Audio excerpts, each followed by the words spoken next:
अमेरिकी house of representatives के Democrats ने दोषी यौन अपराधी जेफरी एपस्टीन की संपत्ति से 68 नई तस्वीरें जारी की हैं, जिनमें माइक्रोसॉफ्ट के बिल गेट्स, गूगल के सर्गेई ब्रिन, नोम चॉम्स्की और पूर्व ट्रंप सलाहकार स्टीव बैनन समेत कई प्रभावशाली लोग नजर आ रहे हैं।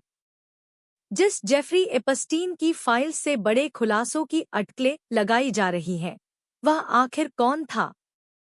कैसे अमेरिका के एक छोटे से शहर में स्कूल में पढ़ाने वाला एक शख्स, जो खुद कभी ग्रेजुएशन तक पूरा नहीं कर पाया, कैसे कामयाबी और शोहरत की सीढ़ियां चढ़ता चला गया?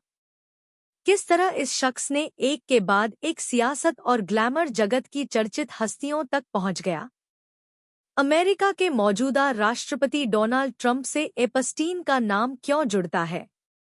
इसके अलावा कैसे एपस्टीन ने अर्श से फर्श तक का सफर तय किया? आइए जानते हैं।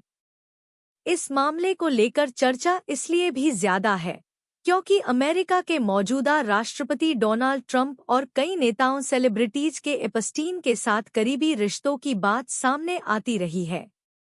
आरोप तो यहां तक लगे हैं कि जिन जगहों पर एपस्टीन ने नाबालिगों के साथ पार्टियां की हैं, उन जगहों पर इन बड़े नामों की मौजूदगी रही।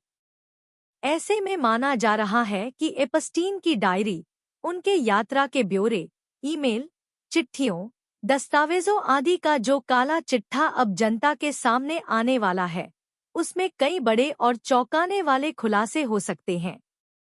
जेफरी एपस्टीन का जन्म और शुरुआती जीवन न्यूयॉर्क में बीता।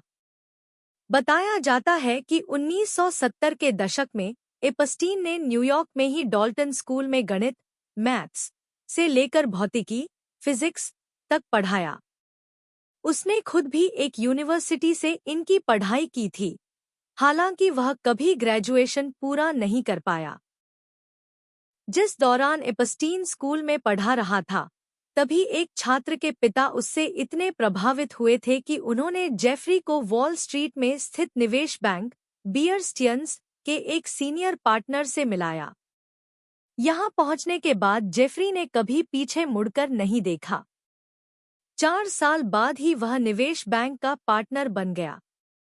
1982 में वह इस फर्म से अलग हुआ और अलग जे एपस्टीन एंड कंपनी की स्थापना कर दी।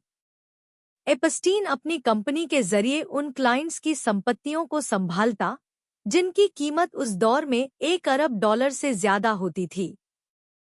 एपस्टीन ने अपने संपर्क भी इस कदर बढ़ाए कि देखते ही देखते वह वॉल स्ट्रीट में चर्चित नाम बन गया और उसकी कंपनी कई बड़े चेहरों की संपत्तियों के प्रबंधन में जुड़ गई।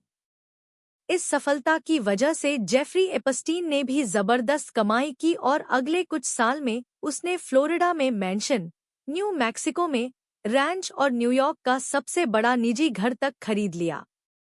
यहाँ वह सेलिब्रिटीज, कलाकारों और नेताओं के साथ कई बार पार्टियां आयोजित करता था। बताया जाता है कि इन पार्टियों में तब उभरते हुए अरबपति डोनाल्ड ट्रंप भी पहुंचते थे। जेफरी एपस्टीन और डोनाल्ड ट्रंप की दोस्ती को लेकर कई बातें सामने आई हैं।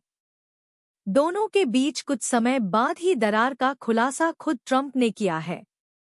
हालांकि एपस्टीन का नाम सिर्फ ट्रंप के साथ ही नहीं जुड़ा, बल्कि अपने घरों पर महंगी और आलीशान पार्टियों के जरिए उसने सैकड़ों बड़े नामों के साथ संपर्क बनाया।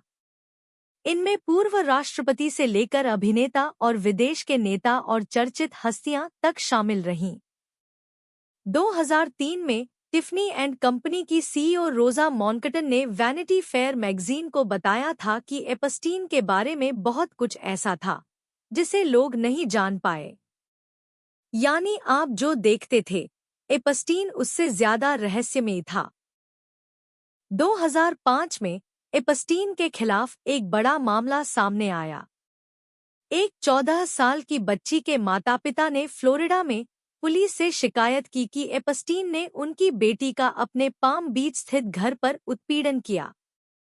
पुलिस ने इसके बाद जब एपस्टीन के घर छापेमारी की तो उन्हें कई लड़कियों की तस्वीरें घर के कई हिस्सों में मिली। हाल ही में एपस्टीन फाइल्स से जुड़ी कुछ और तस्वीरें डेमोक्रेटिक पार्टी की तरफ से रिलीज की गईं। इनमें डोनाल्ड ट्रंप को कई लड़कियों के साथ खड़े दिखाया गया है। इसके अलावा पूर्व राष्ट्रपति बिल क्लिंटन और एपस्टीन की साथ की तस्वीरें भी हैं। तस्वीरों के इस ड्रॉप बॉक्स में एपस्टीन के उस घर को भी दर्शाया गया है जहां कथित तौर पर पार्टियां और यौन उत्पीड़न की घटनाएं हुईं। इसके अलावा कुछ समय पहले ही डेमोक्रेट्स ने एक ईमेल भी लीक किया था। 2011 के इस ईमेल में एपस्टीन ने अपनी सहयोगी गिस्लेन मैक्सवेल को लिखा, तुम समझो कि जो अब तक चुप है वह ट्रंप है। उसने आगे कहा कि ट्रंप मेरे घर पर घंटों एक लड़की के साथ रहे जिसे कमेटी ने एक पीड़िता बताया है।